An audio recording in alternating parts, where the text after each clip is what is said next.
جادو کا توڑ نا جادو سے ڈھونڈتے ہیں، یعنی کہ آپ ایک برائی کو ختم کرنے کے لیے دوسری برائی میں آپ ایسے پھنس جاتے ہیں کہ اس برائی سے نکلنا مشکل ہوتا ہے۔ آپ کو پتہ ہے کہ جادو کرنا اسلام میں اس کی اجازت ہی نہیں ہے۔ جادو کبھی بھی پاک چیزوں سے نہیں ہوتا۔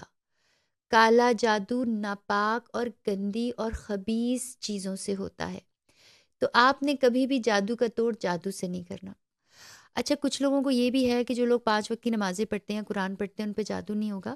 تو جادو تو ہمارے نبی صلی اللہ علیہ وآلہ وسلم پر بھی ہو گیا تھا، جو کہ خود سراپا قرآن ہے۔ آپ صلی اللہ علیہ وسلم سے لوگوں نے ایمان لانے کے بعد پوچھا کہ اے نبی صلی اللہ علیہ وآلہ وسلم، جو ہم پرانی چیزیں کرتے تھے نظر بد کو دور کرنے کے لیے، جادو کو دور کرنے کے لیے، کیا ہم وہ ابھی بھی کر سکتے ہیں؟